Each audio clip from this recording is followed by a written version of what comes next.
Finally, Karimo has confirmed it. She is out and she has dropped another strong one. Of a truth, Mohbad really got into Karimo. Are we going to say Mohbad's spirit, Mohbad's ghost? What are we going to say about this? Are we going to say this is the workings of God using Mohbad's spirit to torment Karimo beyond our thought, confuse them, break them asunder, turn their backs against each other to a point where Karimo will begin to speak? This is not happened just now. It has always been that way. But Karimo was unable to give us details that we wanted to hear. Karimo finally decided to break the table. In fact, she made sure that there is nothing remaining on the legs of the table. Still on justice for Mohbad. If you have been subscribed to this channel, you probably must have been up to date on the happenings, on what is going on justice for Mohbad. Karimo somehow seems to be at the center of justice for Mohbad for now. Not because people are not aware of her previous act of foolishness or wickedness, but she apologized. She said, well, I did this because of the family tie. You know, a criminal in the family will taint every other person. So we thought we should all keep our hands together and stand together as one, not knowing that I am actually putting my hands on sharp object, broken bottles. I never knew that it was acid that I was putting my hands into. I never knew. I thought it was just one of those things. But now I've realized that it is more of those things. And what is this? Wickedness, evil. She lambasted her mother. She said a lot of things. And we said, okay, well, sorry you went through it. Many people are going through the same. We understand. We hope that what you have gone through will give you strength to do right. Actually, she's trying to do something meaningful right now because she said she's going to offer herself to the court to testify. She said she's going to say a lot of things. And we want her to do more than that. In fact, we are wishing and we are hoping that the stories of the past, things that her mother did, all of that, we are hoping that this will further. In fact, we want it to fuel the anger inside of her to not to hold anything back. We want her to say more than justice for Mohbad alone. We want her to tell us the evil wickedness of her mother when she was in the police, and those people that she had, who knows what she. So maybe it will shed light into the darkness of some people right now. Maybe it will further open up more cases, so we will know what we are dealing with. Let it be from one dot to the other. We want to connect dots together. Justice for Mohbad. There is no two ways about it. I've said it times without number that we have come to a point where we will rely upon people like Karimo and people who are connected directly to the demise of Mohbad and also indirectly.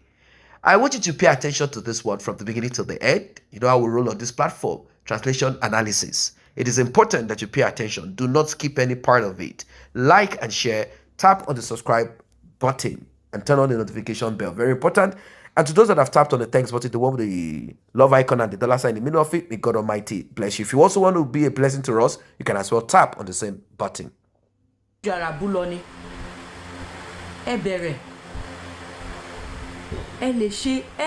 other thing. Ṣòrodo ya Mohbad ten lọ yẹn. Ẹ má tẹ́ má fa tẹ́tẹ́dì. Wunmi wá ké ya wàhálà. Lọ́dọ̀ ya Mohbad ton lọ yẹn. Wọ́n bá yí ẹ jẹ́ beyond repair. Ẹ̀yin tí bàbá ó dẹ̀ dùn mí.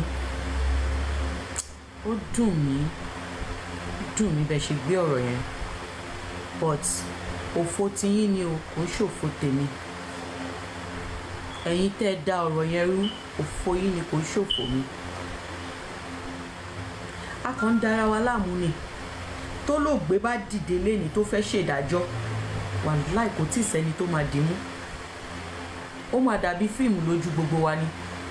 gbogbo ìta ń ṣe she should talk to baba, she should not talk to baba, and dara wa láàmú ni. Even today I spoke with baba, and before I spoke with baba I told Yeye Kudi pé mi fẹ́ bá baba kan sọ̀rọ̀ mọ́. Lọ́wọ́lọ́wọ́ mi fẹ́ bá baba sọ̀rọ̀ mọ́. Kan tó sọ pé kí n jẹ́ kí baba sọ̀rọ̀, mo dẹ̀ bá baba yẹn sọ̀rọ̀. Kò sí jà, kò sí nǹkan kan.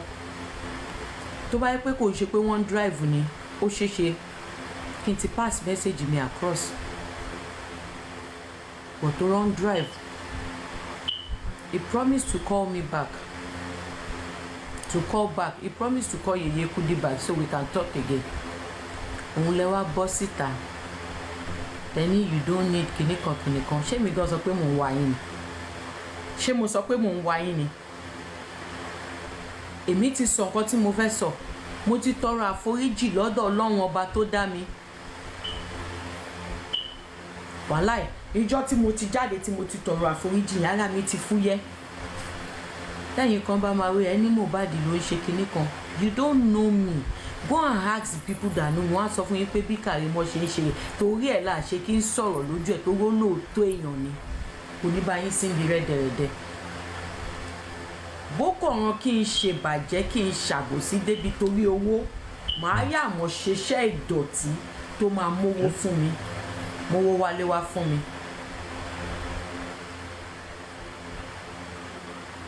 Ẹ̀yin ò ṣe wò pé kí ló dé tó ń drag ìyá Mohbad. Ẹ̀yin ò ṣe wò pé kí ló dé tó ń gbé tukutu síta nípa Karimo. Ẹ̀yin ò ṣe wọ́n kàn máa ṣe ṣó látàárọ̀ dalẹ́ ṣẹ́ ń gbọ́. Wọ́n ń sáré kiri lábẹ́lẹ̀.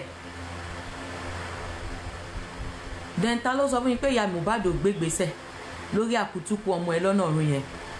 Ó mà yẹn gbégbèsè. But ẹ farabalẹ̀. Ẹ̀yin tí bàbá you can't trust ìyá Mohbad, you can't ṣe ẹjọ́ ṣó fẹ́ pa bàbá ni. Ẹjọ́ because of the other wife ẹjọ́ ṣé mo ní kán kó wálé kán máa bára wọn sùn ni. Just communication. Mo tún sọ fún yín mo ní ẹ fún wọn láyè communication láàrin ọ̀sẹ̀ kan káwọn tọ̀hún rí i pé wọ́n ń communicate lóòótọ́ wọ́n á fẹ́ kú.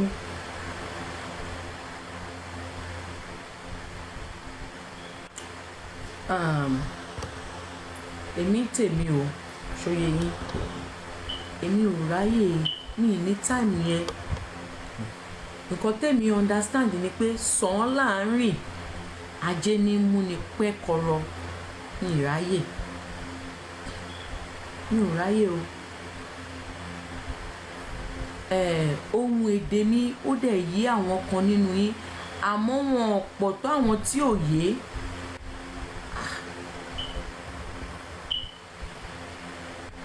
Ṣé mo máa fi gbogbo ẹnu sọ̀rọ̀ fún yín ni? Àwọn tí mò ń bá wí mọ̀ pé mò ń bá wọn wí. Wọ́n mọ̀ pé even kan wọ́n máa wò pé báwo lọmọ yìí ṣe mọ bó ṣe ń lọ.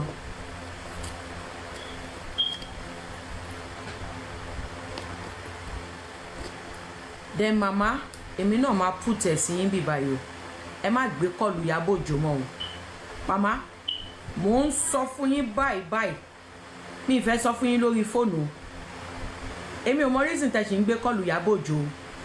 This weekend ó sì pè yín. Ẹ má gbé kọ́ọ̀lù Ìyábọ̀ Òjó mọ́. Ẹ jẹ́ kí Ìyábọ̀ Òjó dá dúró. Ìyábọ̀ Òjó is not for you. Ìyábọ̀ Òjó is not for you o. Ẹ má gbé kọ́ọ̀lù ẹ̀ mọ́. Ẹ má finá sórí òrùlé sùn. Ọba tó dá nǹkan tẹ́nu máa jẹ. Ọba tó dá wa ó ti dá nǹkan tẹ́nu máa jẹ. Mama ìyà ò ní jẹ yín.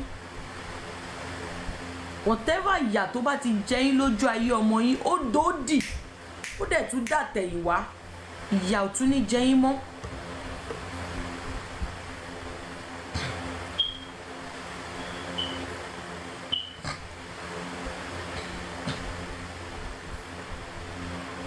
Ojú yín ò tún ní rí bí mọ́. Kì í ṣe àwọn tó jẹ́ pé ta ló lè nǹkan tèmi kàn máa sọ fún yín ẹ má gbé kọ̀lẹ̀ mọ́. Tẹ́ bá ti rí kọ̀lẹ̀ ẹ ṣá blocking. Ẹ ṣá ní blocking lẹ́sẹ̀kẹsẹ̀.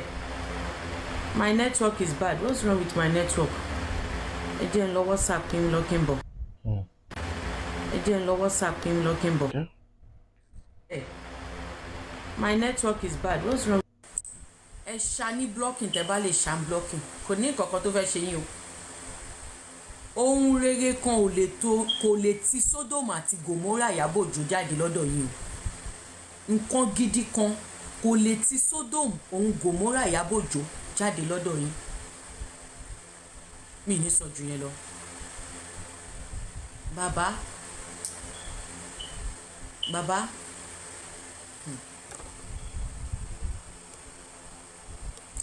bàbá tàbá torí epo jẹ́ṣu á torí iṣu jẹ́po bàbá ẹ má wà lórí ọjà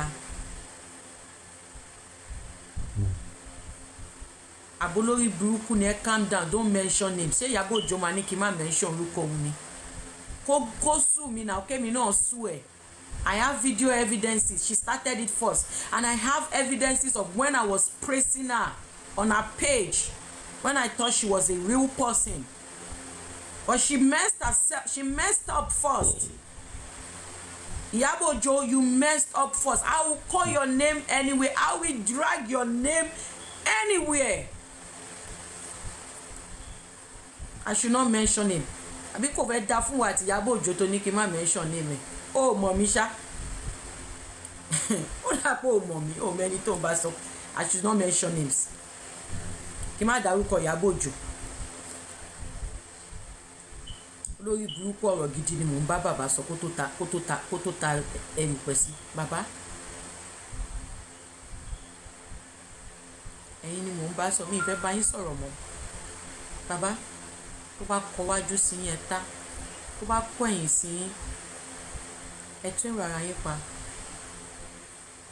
Ẹ rántí ọjọ́ kan tẹ́jọ sun ọmọ yẹn, mi ní kẹ́ wá papọ̀ o. I curse a lot. Èpè náà ni màá fi bàtà ayé yín jẹ́ torí ẹ̀mí èpè ní. Ẹ rántí ọjọ́ kan tẹ́jọ sun ọmọ yẹn papọ̀. Ẹ fàyè lẹ̀ fún communication. Bàbá ẹ fi àyè lẹ̀ fún communication. Mi ní sọ jù yẹn lọ o. Mi ní sọ jù yẹn lọ. Just communication ni mò ń béèrè lọ́wọ́ yín o. Just communication. Mama mo mọ̀ pé tẹ́ ẹ̀ bá gbọ́ mi bí wọ́n máa send ẹ̀ sí àwọn kan á send ẹ̀ sí tán bá rí àwọn tí ẹ block Ìyábọ̀ Òjó. Nǹkan rere kan kò lè ti Sódómù Gòmórà Ìyábọ̀ Òjó fún yín àfi tẹ́ ẹ̀ bá tí rí fídíò tí mo sọ yẹn o. Fídíò tí mo fi wọ̀nyí, fídíò bí tó ti ń mọ́ọ̀kì yẹn pẹ̀lú Wunmi, àfi tẹ́ ẹ̀ bá ti rí o. Bọ̀ tẹ́ bá ti rí ìjọ tẹ́ bá rí nǹkan tí mò ń ṣe yìí, ẹ mọ̀ pé mo sọ mo ní mi ìfẹ́ bá yín sọ̀rọ̀ for now, but àìbá yín sọ̀rọ̀ mo mọ bó ṣe ń lọ, mo mọ bí ó ṣe ń lọ, àìgbé fóònù pè yín mo mọ bó ṣe ń lọ. Ẹ blọọkù Ìyábọ̀ Òjó lórí fóònù yín. Tí ò bá ní fún yín lóúnjẹ kó má fún yín, tí ò bá ní fún yín ní mímu kó má fún yín ní mímu. Ebi ò ní pa yín o. Mo dẹ̀ fẹ́ sàn kankan o. Tí bàbá ọmọ yín bá pè yín ẹ gbé aago wọn o. Gbogbo àwọn olórí burúkú tó ń ké kiri wọn ò sí ń bẹ̀ o. Abánidá ò dẹ̀ ní bá yín débẹ̀ o. Jumai olórí burúkú kí ló wá ṣe ń bí? Èmi ò ń wá wò yìí, mo mọ̀ kẹ́ ń stream mi lọ́wọ́ ẹ dẹ̀ ń gbọ́ mi. Èmi ò ń wá wò yìí. Èyí tí TikTok bá gé kiri tó gbé káàkiri ni mo fi máa ń mọ̀ pé ti ṣẹlẹ́yà. Ìtì ìjókòó tádé tí mo post láàárọ̀ TikTok ló gbé wá fún mi. Àwọ̀ tèmi máa ń wọ tànà bí ẹlẹ́dẹ̀ jókòó tádé lórí ikú ọmọ ọlọ́mọ. Ó wá ń dún ramúramù, ó ń bú ramúramù mọ́ ìyá Mohbad lórí ikú ọmọ ẹ̀. Ó rí pé ó ti ṣẹ̀sọ́ lọ́wọ́n ọba. Wunmi, èmi mọ̀ pé ó kì í ṣe ọlọ́wọ́n ọba o. Ó ń ṣe ọlọ́wọ́n ọba. Ó pọ̀ mo sọ àwọn nǹkan kan fún ẹ nígbà tí mo gbé e sínú mọ́tò tá a drive lọ sáìdì ibi ọjà yẹn lálẹ́ ẹjọ́ tí mo ra pizza àti cold stone fún ẹ Wunmi mo sọ àwọn nǹkan kan fún ẹ I'm still saying this torí mi ò fẹ́ kó parun má gbàgbé o má gbàgbé àwọn nǹkan tí mo sọ fún ẹ o tó o bá fẹ́ kí inú òkú ọ̀run dùn sí ẹ gbogbo nǹkan tó filẹ̀ sílé ayé má jẹ́ kọ́wọ́ bàjẹ́ kan o tó o bá tún fẹ́ kí inú òkú ọ̀run tún dùn sí ẹ nídàkejì gbogbo nǹkan tó fi sílé ilé ayé jẹ́ kí ọwọ́ bàjẹ́ kan. Ara nǹkan tó fi sílẹ̀ sílé ayé ara wọn ni ìyá Mohbad o ara nǹkan tó fi sílẹ̀ sílé ayé ara wọn làdúrà o ara wọn ni blessing ara wọn ni bàbá o.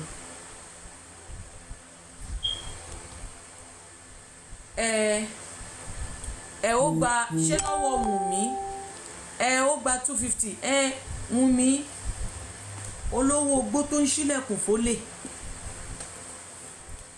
ṣó mọye táwọn ará àta tí 250 gbogbo owó tí ó gba 250 250 tí ya mo no owó yẹn gan pé mo mọ̀ sáwọn owó yẹn jókòó tádé ṣé wọ̀ ló lówó ni àwọn fáǹsì ló dáwó pé kó fún ìyàwó kó gbé wọn jáde jókòó tádé ìwọ́kọ́ lówó gbogbo nǹkan tó ṣe fún ìyá Mohbad ni mo mọ̀ ń pa ẹ̀ òdú ni mí láàrin yín mi kì í ṣàìmọ̀ fólóko yín òdú ni mí mi kì í ṣàìmọ̀ olóko yín àwọn fans ẹ ló dáwó pé kó fi gbé Wunmi jáde Wunmi dẹ̀ olórí burúkú jókòó tádé ṣé o mọ̀ kí voice note ibi tó ti ń fẹjọ́ Wunmi sùn mí wà lọ́wọ́ mi tí Wunmi máa ń ṣàwèrè ẹ̀ ń blọ́kì o Wunmi ò kí ń gbé kọ̀lù ẹ̀ bó ṣe wà yìí o tí Wunmi bá fẹ́ gbé jókòó tádé sáré bó ṣe wà yẹn ó máa pè Wunmi ò ní gbé kọ̀lù ẹ̀ á wá máa pè kiri ṣe pé Wunmi ò gbé kọlù mi Wunmi ò gbé kọlù mi Wunmi ò gbé kọlù mi jókòó tádé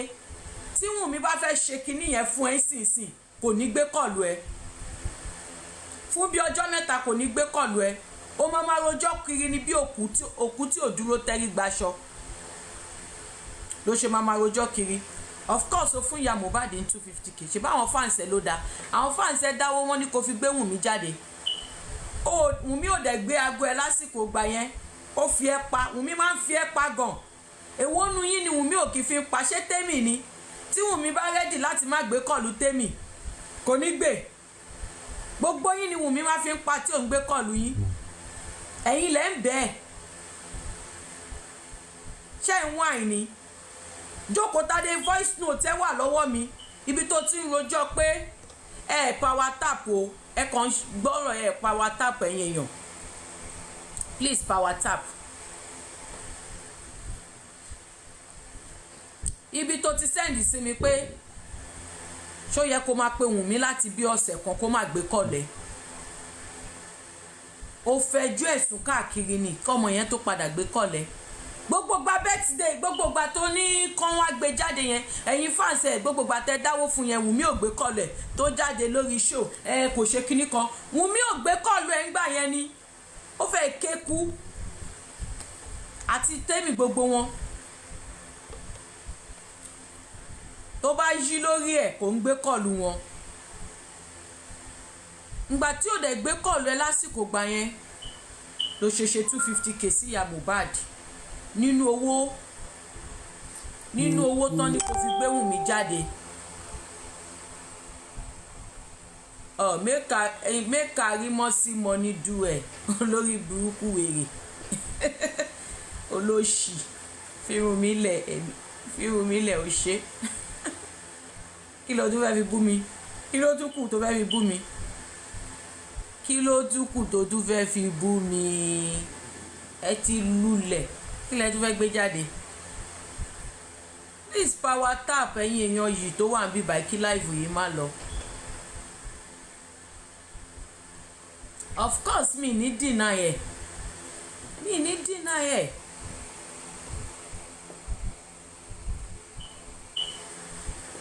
ní deny ẹ̀ pé wọn ò fún ìyá Mohbad lówó yẹn ó fún wọn owó tán ní kó fi gbé Wunmi jáde ni. Wunmi ò dẹ̀ gbé aago ẹ̀. Wunmi sọ fún ẹ pé òun ò lọ. Wunmi sọ pé àwọn ń lórí òkè nígbà yẹn. Wọ́n ò dẹ̀ lórí òkè.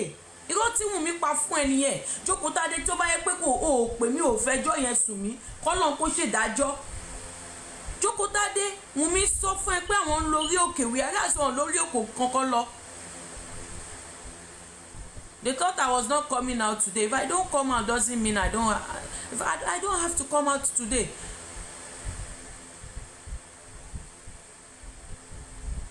But gbogbo gbàgbós tó ń lọ mi ìfẹ́ wà ta lé ní tẹ́lẹ̀. Gbogbo gbàgbós tó ń lọ ló mo fi wò pé I need to clear some things. Okay. Wunmi lied to you that she was going to the prayer mountain, and you asked me. I said they will be going to a prayer mountain, but not on that day that Wunmi told you. I said not on that day that Wunmi told you. Ibẹ̀ lórí ẹ tún ti lọ kọrin. And you gave, did she beg you? Did Mama Mohbad beg you 250k? You are the one that called her and said send me your account number. Oh, lè dẹ̀ ní ẹ náà ní ṣé gbogbo owó tán dá fún ẹ ló kólẹ̀ tí rogo ayọ̀. Ṣé gbogbo owó táwọn fans ẹ dá fún ẹ ló kólẹ̀ ó kó gbogbo ẹ lẹ̀. Oh, you were the one that asked Mama Mohbad to send her account number, and she sent it to you. You transferred the money to her, and you gave the rest to Wunmi according to you. Bó tilẹ̀ jẹ́ pé ó kó gbogbo ẹ lẹ̀. So why are you saying you gave her 250k?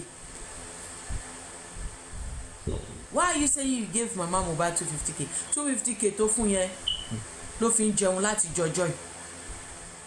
250k tó fún yẹn ló fi ń mí òun lọ́ksíjìn tó ń mí láti jọjọ́ yìí. Olórí burúkú ẹjọ́ ẹ̀ kọ́ ṣẹ́jú ẹ ni ẹjọ́ ẹ̀ kọ́.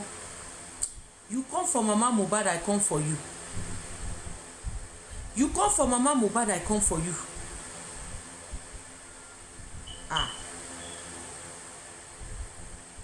Ojú agbamilade báyìí kó ló mele kó mọ́ bèlè. She didn't ask you for that money. She did not ask you. You told her to send her account number. Pé owó tó ń dá pé kó fi gbé Wunmi àti Liam jáde. Wunmi ò dẹ̀ ready láti ní kó gbóhùn jáde. Ó dẹ̀ fún Mama Mohbad ní 250k ń bẹ. Ó pè mí ó sọ pé bó ṣe máa pín rẹ̀. Mo ní ó dá bó ṣe fẹ́ pín yẹn. So why are you now saying you gave her 250k? Ṣé me I did not give you money ni? Okay, if you give Mama Mohbad money, ṣé me I did not give you money, Jókòó Tádé? Ṣé mi ò fún ẹ lówó ni? Day one, ìwọ kọ́ ló pè mí, èmi lèmi pè ẹ́. Torí pé mo rí pé ò ń jà fún Wunmi. Èmi ni mo mú nọ́mbà tí mo pè ẹ́, èmi ò ní parọ́. Èmi lèmi pè ẹ́. Ìyá ẹ Jókòó Tádé. Ìyálà ìyá owó èmi ti fún ẹ. Kò ní dá fún ẹ.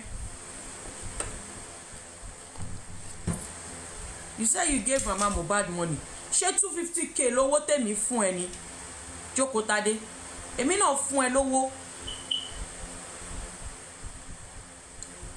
Tó bá fún ya Mohbad lówó, Jókòó Tádé, èmi náà fún ẹ lówó. Ó yá. Yọ iye owó tí mo fún ẹ, yọ kúrò ní owó tó fún ya Mohbad. Kó bá mi kó ṣéǹjì mi tó kù. Mama Sita, yọ owó tó fún ya Mohbad, yọ kúrò ní owó tèmi fún ẹ, kó wá bá mi kó ṣéǹjì tó kù.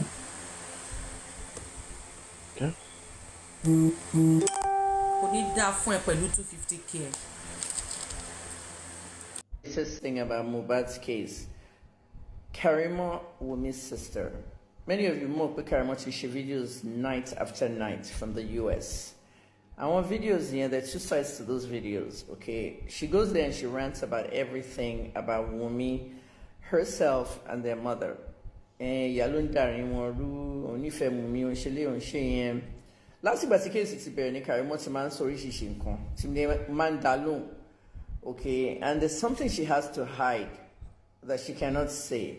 nígbà tí Karimo ní pé kí Jọkẹ́ Sanwó-Olú wá dá sí kéèsì o pé wọ́n harass Wunmi o wọ́n ń ṣe lé o ìwà Wunmi side at that time okay mo sọ fún ẹ pé kò sẹ́ni tó harass Wunmi just has to speak Wunmi make statements Sahara reporters àti gbogbo media gbé ó lóun mẹ́ni tó pa Mohbad I know how Mohbad died nǹkan tó sọ nìyẹn not I know who I know how ó lóun mọ bí Mohbad ṣe kú but òun lè sọ̀rọ̀ because tóun bá sọ̀rọ̀ wọn ti threaten òun àti Liam irú life òṣìwò nìyẹn tá a wà nínú ayé yìí tí é pé èmi àgbàlagbà journalist tí mo ti retire láti February 6 months ago tí mo wá come back to this case because I have to continuously update it if there's a new update mo ṣe investigation from September to November mo padà wá during the inquest autopsy and toxicology revelation the inquest and that would have been April May now we're in August. Although when the pandemic ṣẹlẹ̀ was that not like 2020? Oh my God, that's 4 years ago. Will be 4 years, they go fast. That's why Mohbad ti kú. In 3 weeks, so máa pé 1 year. Look at how 1 year went fast. We were only 68th birthday, August 6th. Was that not like last week? No, it wasn't last week. Look at us now. At what 28th, August the turner. Time flies. Karimo. Lọ́ba. Ó sọ nǹkan tó mọ̀. Mo ti sọ fún ẹ. O lè privately zoom pẹ̀lú wọn o lè bá wọn sọ̀rọ̀ lórí fóònù kí wọn náà máa record tiẹ̀ and I understand that Wunmi is your sister this step sister ni bí half sister ni it doesn't matter ọ̀rọ̀ ìyáálé mo dẹ̀ mọ̀ pé gbogbo nǹkan tó sọ ń pa mọ́mì yẹn ìwọ ní kọ́kọ́ ló ní problem yẹn gbogbo ala ní problem yẹn tó wá nǹkan tí mọ́mì sí tèmi ṣe sí mi I have not spoken to my mother for 7 years okay and I plan not to ṣe orí gbogbo scars mi. Some of you have scars, they go deep, but kò ṣe wounds. Mine were wounds and scars. Ugbara mi, bó ṣe bó.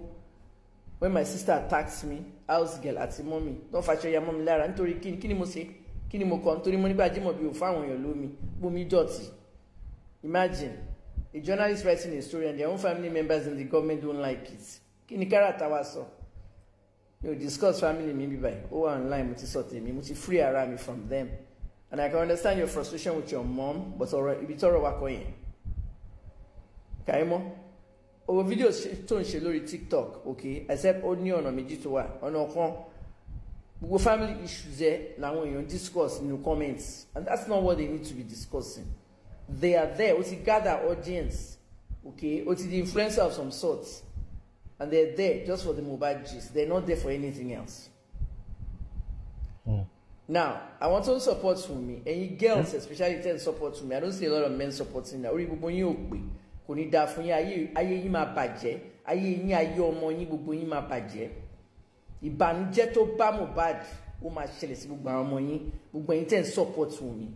Gbogbo yín tend bú mi lórí Insta blog. Okay? Tí bá ti ní Wunmi onírọ́ ni ẹ́, oní wọ́n defame ọkọ ẹ̀. Kò sẹ́ni tó defame ọkọ ẹ̀. If anybody is being defamed, one on defame. And if I'm allegedly defaming you, dárúkọ mi, dọ̀pọ̀lọpàá, the first about criminal act. Kéèyàn wà bí Wunmi, some of you women out there kẹ́ máa support òṣì. Àwọn ọmọ tí ikú tó pa Mohbad ló máa pa àwọn ọmọ yín. Now, wow. Justice for Mohbad, justice for Mohbad. It has actually shown how people do not value human life anymore. How human beings are insensitive. How they care less about their fellow human beings. It is about oppression. It is about execution. It's about taking this one out. And the worst of it is after all they have done, they still want to take that belongs to you. Obviously, the reason why they did what they did is because they want to harvest you. They want to take what does not belong to them. This is the world that we live in. It's a wicked world, a world full of evil as evil can ever be. So sad. Ladies and gentlemen, look at it. Take your time to look. Look at what's going on Justice for Mohbad. Well, Karimo came out to talk and she has been saying a lot of things. She has been calling out certain people who are on the side of Wunmi. She has been exposing what they have been doing. Probably this will kind of wake the consciousness of those that are doing the Team Wunmi. I don't know. Those that are Team Wunmi are not Team Wunmi. because they are simply Team Wunmi because they are wicked. They are not doing it alone because they are ignorant. They are doing it because they are wicked people. Most of them have been paid. Most of them are practicing what we may practice. In fact, some of them are connected to each other. They know who they are. Whenever they see themselves, they know what they represent. They know what they do. That is the reason why they are supporting women. And for you to think they don't know, some of them, the so-called speakers, they know. They know that Wunmi is not truthful. They know that Wunmi is a liar. But they have been paid. Look, this is what you're going to do. Support this, support that. Many of them are looking for injustice to be part of. That's what they do. They're like, okay, Wunmi is in Nigeria. And it seems there is money available. After all, they are going around for donation. Let me start supporting them. Then they will know that I'm supporting them. They will come to me and ask for money. They will ask me for how much. This is how these guys roll. Because we've heard audio recordings where the same people who are supporting Wunmi, they concluded that Wunmi is not a truthful person. That girl too, she's not a truthful person. So what else? What else? So sad. So sad.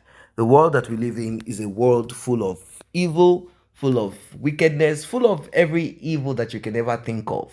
Can you imagine? Till now, till date, till this point, till this minute, Wunmi has not gotten DNA done. She has not gotten DNA done. She's hell bent on not getting DNA done. She wants to inherit Mohbad through a child that is not Mohbad's. Let us be sincere.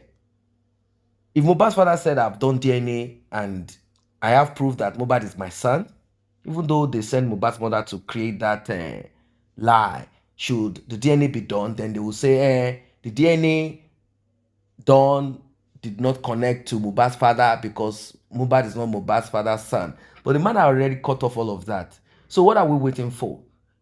Well, Karimo, she still has more to say, I hope. And from the look of things, she has already dropped some bombshell here and there. And it's quite unfortunate. This is one of the strangest things that we've come across so far in a long time, where a child will pass away and the mother of the child will be with the prime suspect, will be with the opposition. It is strange. Unfortunately, Karimo, who had supported Wunmi in time past, knowing fully that Wunmi is a liar, but she wanted to act like, let me protect the interests of my liar sister and wicked mother, the one that never took care of me. Let me protect their interest. She wanted to take Wunmi out of Nigeria. Imagine if when they got to the American embassy, it had worked out. Are we going to be saying what we are saying now? We will not be saying what we are saying now. No, not at all. We won't be saying what we are saying now. She would have escaped. She would have escaped with her down to the US. But unfortunately, it didn't work that way for them. They didn't succeed. What if they had succeeded? What if they succeeded? What if they succeeded in traveling to the US? What if they succeeded? I'm sure that Wunmi would have traveled to the US enjoying herself. Mohbad will be there, lying down there, lifeless. And Karimo will not be out to say what she's saying now. She won't be out to say all these things that she's saying. She will not even utter any of these things. She will just be like, yes, I'm the big sister that helped. I am this and that. It is not true. She will continue ranting, saying that Mohbad infected her sister. According to her, the reason why she believes that Mohbad had done that in time past because of the so-called evidence. So-called evidence that she claimed that her sister had shown to her on camera, such as some plastics of herbal product to help cleanse her system of infection, tablets and all of that. Say, see what Mohbad has done. He keeps infecting me. He keeps infecting me. He goes out to get diseases and he comes to infect me. Whereas Wunmi is a transformer that we have all come to realize now. Well, still on justice for Mohbad. We'll keep our fingers crossed. Let us see how all of this will turn out to be. because I believe strongly, very strongly, that in no time at all, in a short time, we will get there. We will not lose hope. We will not lose hope. Karimo said she will not be ordered around. She said she will not be muscled upon. She said she's going to speak how she wants to speak. Well, we are not forcing her, regardless. We will not be forcing her. Anyhow she wants to speak, anyhow she wants to go about it, whatever way, it's okay. On this justice for Mohbad, we will stand our ground strong. We believe very strongly that Mohbad will get justice, regardless of who is behind it, regardless of the cover-up and all of that. We believe strongly, and we will stand by what we believe. Justice for Mohbad is a done deal, because it will not linger this long if something meaningful will not come out of it. There is always going to be a lead. And Karimo said, oh, she wants to meet with Mohbad's father's lawyer through her own legal representative. It's okay, whoever, whatever she wants to do, she can as well do it. But manipulation, no, she cannot manipulate, because many that are on social media listening to her, they only want to hear whatever it is that she has.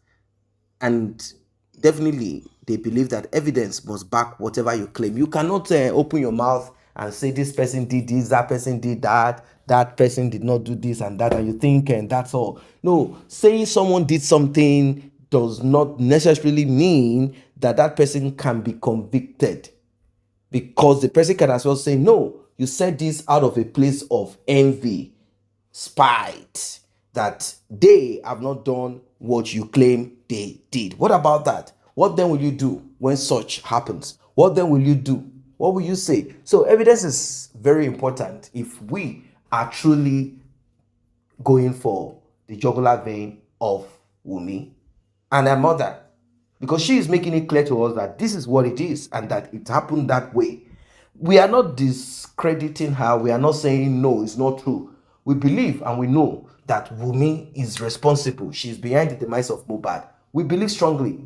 No. Anyone who says it's not so, the person is just fooling himself or herself. We believe strongly that Wunmi is behind it. We believe that this cover up and the time that all the time wasted, we believe that there is something sinister that happened to Mohbad, something terrible that Wunmi, through her mom, have been trying to cover up. They've been trying to meander their way around it. They've been trying to do all sort of funny things. We all know that if not for the influence of this corrupt police woman, we will not be where we are. It would have been a case that that would have been sorted out a long time. But because of the action, wickedness, the wicked action of that woman at the beginning, at the onset, that is the reason why it became a little bit tedious. It became something that is not easy to attain. Like, we could not get clarity. But now all of that is gone. Those are in the past. Here we are. I believe we are on a good part. We're on a good side of it. We are on a better side, better than before, when we were just everyone was just scrambling for whatever information. What could have happened? How did it happen? Who did it? How did they do it? Is it true? Is it not true? Is it Mohbad's father? Did Mohbad's father do this? Oh, why did you bury your son? Now clarity has come on that part. Clarity has come on it. So, ladies and gentlemen, what are your thoughts? What do you think about all of this that Karimo said? Drop your comment, like, and share. See you in the next update.